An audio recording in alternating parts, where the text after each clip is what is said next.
ahora sí lo oímos. El doctor Mariano Grossi es el director del Organismo Internacional de la Energía Atómica, que es el órgano mundial que regula y que vigila la seguridad de la tecnología nuclear. A comienzos del año, el doctor Grossi estuvo él mismo en esa central nuclear de Zaporilla. Decía yo al principio, doctor, que hubo mucha preocupación el fin de semana en redes, sobre todo porque la gente desconoce realmente qué es lo que hay allí y qué tan grave era lo que había ocurrido.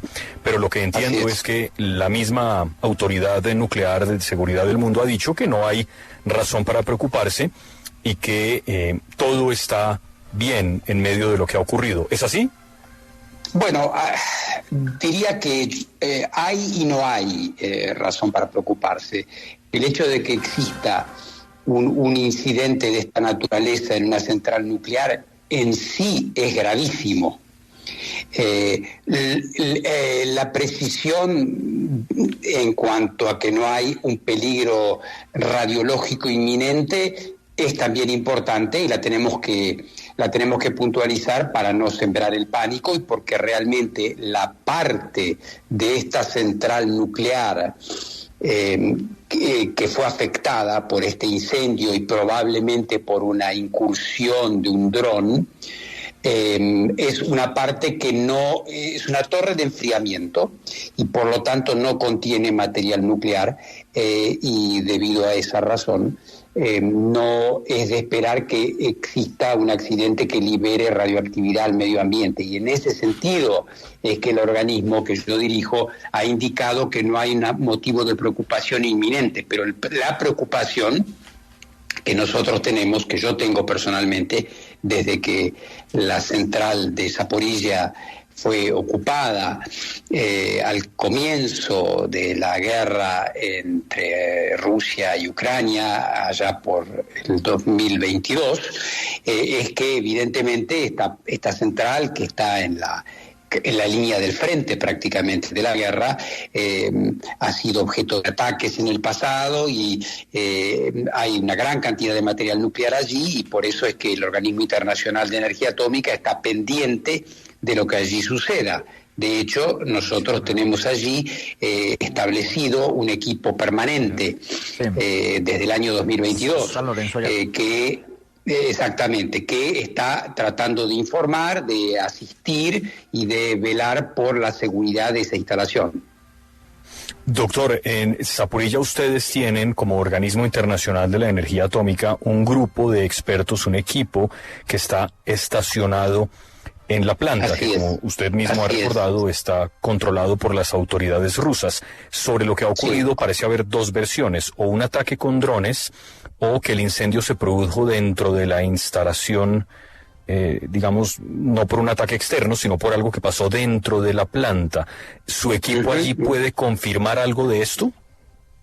Estamos trabajando en eso, exactamente. Hoy hemos realizado una visita, nuestros inspectores han realizado y expertos han realizado una visita, han estado allí en la base de esta torre de enfriamiento y estamos tratando de determinar en la mayor medida de lo posible la veracidad de los hechos. Usted sabe que tratándose de una guerra, obviamente hay acusaciones mutuas y hay dos narrativas, donde ucranianos culpan a rusos y rusos culpan a ucranianos. Nadie va a asumir la culpabilidad de algo de esta naturaleza. Lo que nosotros, como un organismo internacional imparcial y que vela por la seguridad nuclear, tenemos que tratar de hacer es reconstruir lo que allí sucedió para tratar nosotros no somos un tribunal, ¿verdad? Lo que estamos tratando de hacer es de determinar lo que allí ha sucedido. Por el momento no hay pruebas concluyentes. No pareciera haber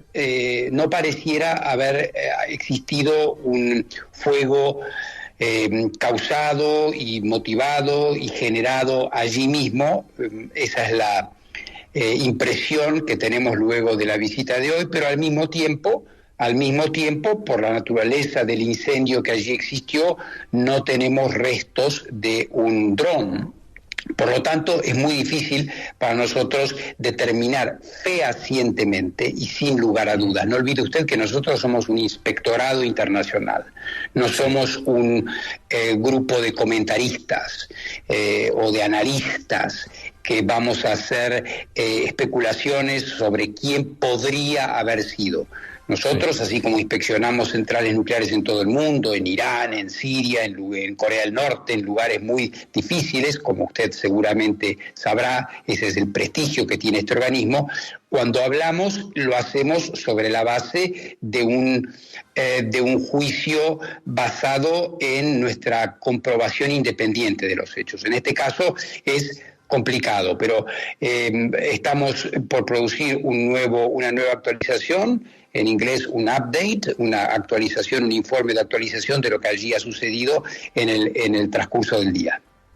Se le nota, doctor Grossi, que usted ha tenido una larga trayectoria como diplomático, además en la forma como explica estos asuntos que evidentemente son complejos, porque como usted mismo recuerda, pues allí hay un conflicto entre Rusia y Ucrania que no es una cosa sencilla. Doctor, usted explicaba que el sitio en el que se ha presentado este incendio es una torre de enfriamiento y que allí le entendí que no hay material radioactivo. Pero pongámonos en un escenario un poco más complejo por una guerra. Si, por ejemplo, un dron envía de manera accidental, porque apuntó mal, por ejemplo, un explosivo a la central de Zaporilla y ese explosivo cae donde sí hay material radioactivo, ¿eso quiere decir que ya eso se complicó o ese tipo de instalaciones tienen una protección que le permiten estar a salvo incluso en caso de que, por ejemplo, se repitan otros bombardeos, si es que eso fue lo que ocurrió? Claro. Bueno, es muy pertinente su pregunta. Hay que imaginar, y la audiencia trate de imaginar, que en esta central nuclear hay 6 reactores. Se trata de un sitio, como un sitio industrial, digamos, de varios kilómetros cuadrados de superficie. Entonces, esto es una primera visualización que los invito a efectuar. Por lo tanto, sí, un dron, o no solamente un dron, hemos tenido casos de ataques con piezas de artillería desde que comenzó el conflicto. Y lo que le voy a decir es casi de sentido común y no tiene mucha técnica. Depende dónde impacte la munición o el dron. Hemos tenido casos de drones que han impactado cerca, por ejemplo, de las áreas donde se almacena el combustible ya utilizado por la central, lo cual es bastante peligroso porque ese combustible contiene material nuclear irradiado y podría en ese sentido generar una diseminación radioactiva en el medio ambiente. Hemos tenido también un caso muy al principio del conflicto de impactos de artillería que dejaron grandes agujeros en el techo de un gran depósito donde hay material y eso podría haber llevado a accidentes. En cuanto a los reactores en sí, si ustedes han visualizado en alguna oportunidad fotografías de un reactor nuclear, o en este caso inclusive de Zaporilla, ustedes verán que generalmente tienen un domo. Y ese domo es un domo que protege el núcleo del reactor y es muy robusto. Están preparados, para ponerle un ejemplo muy gráfico, para soportar la caída de un avión encima. Tremendo. De modo tal que los reactores en sí están muy bien protegidos. Pero, vuelvo a reiterar, una planta nuclear tiene muchas otras instalaciones auxiliares alrededor que sí tienen material nuclear y que sí podrían generar un accidente grave. Estamos hablando en Caracol Radio con Rafael Mariano Grossi, el director del Organismo Internacional de la Energía Atómica y uno además de los grandes expertos en estos asuntos en el mundo. Finalmente, doctor Grossi, usted, como seguramente muchos de nosotros, recordamos lo que ocurrió el sábado 26 de abril del 86, el accidente de Chernóbil. Claro. Un accidente nuclear, claro, que fue muy serio y que sigue teniendo consecuencias para la gente que vive, que habitaba aquella región. Se han escrito libros, se han hecho series, en fin. Que una cosa como aquellas vuelva a suceder es hoy, en el 2024, más difícil de lo que era entonces y sobre todo que se mantenga el secretismo durante tanto tiempo. Una vez más, un excelente ejemplo. Por supuesto, bueno, yo mismo he estado varias veces en Chernóbil. El Organismo Internacional de Energía Atómica mantiene allí una actividad permanente porque aún se está realizando el trabajo de desmantelamiento del reactor afectado. Tan grave fue eso, y se ha construido un enorme sarcófago que rodea y protege ese reactor. Le diría que lo que sucedió en Chernóbil en el año 1986 sería de muy difícil reiteración, por una cantidad de factores. En primer lugar, porque justamente a raíz de ese accidente, como siempre sucede en la actividad humana, los accidentes nos enseñan, de ellos sacamos muchas lecciones en la industria y en cualquier otro ámbito de la actividad humana, ¿verdad?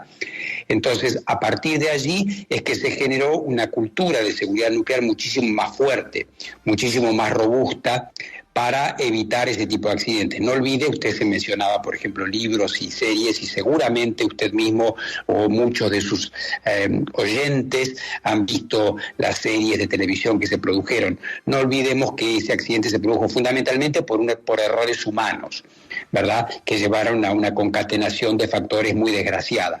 Pero, volviendo a la parte técnica, le diría que prácticamente no existen ya reactores de esa configuración, de esa naturaleza, y las medidas de seguridad en torno a las centrales nucleares, en cuanto a su operación y en cuanto a las medidas redundantes de seguridad, se han visto muy reforzadas en los últimos años. Por tanto, ese escenario es un escenario más improbable. Nadie puede decir, nadie tiene una varita mágica, una bola de cristal para decir nunca va a suceder eso, ¿verdad? Pero sería muy, muy difícil. Sí pueden existir otras situaciones, como las que estamos tratando de evitar en Zaporilla en esta ocasión de esta trágica guerra que afecta a Ucrania y a la